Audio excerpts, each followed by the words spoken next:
Le budget 2018 est arrivé. Gérald Darmanin et Bruno Le Maire ont présenté mercredi leur projet de loi de finances. Économie, baisse d'impôts, retour sur ce qui ne se passe pas comme prévu. Madame, Monsieur, bonsoir. Moins d'impôts et moins d'économies, voilà comment résumer le premier budget présenté par le gouvernement.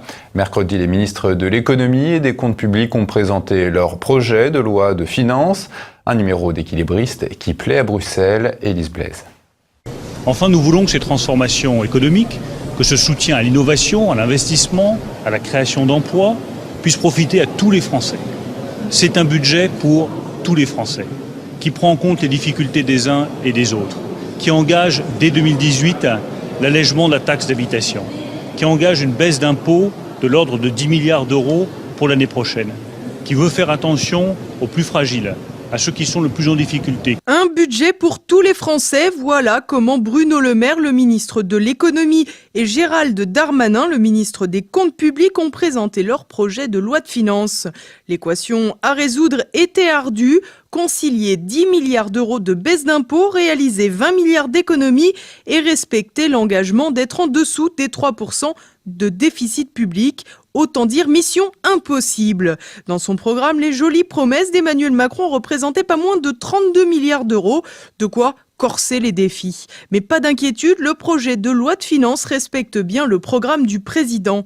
En revanche, on est bien loin du tremblement de terre que d'aucuns nous présageaient. Les dépenses publiques qui devaient être stabilisées, selon les dires d'Édouard Philippe dans son discours de politique générale, vont augmenter de 0,5%. Et pas de bol, les dépenses qui continuent de courir ne porteront pas sur le logement ni le chômage.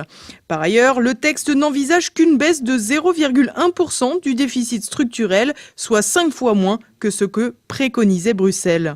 Pour autant, le commissaire européen aux affaires économiques, Pierre Moscovici, considère que la France confirme son intention de respecter l'engagement d'être sous les 3% de déficit et d'assainir ses comptes. Bon point les gars. Pourtant, les coupes dans les effectifs ne sont pas folles. 374 postes sont supprimés dans les ministères et la défense, la justice et l'intérieur, eux, bénéficient de renforts. L'essentiel des réformes fortes porte sur la fiscalité avec une aide manifeste pour les ménages aisés. Le capital sera prélevé par un forfait unique de 30% et la taxe d'habitation pour ceux qui la payaient encore sera amputée d'un tiers.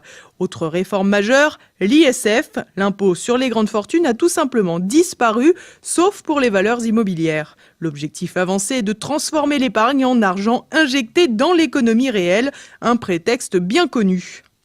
L'annonce de 10 milliards de baisse sur les prélèvements obligatoires est quant à elle repoussée.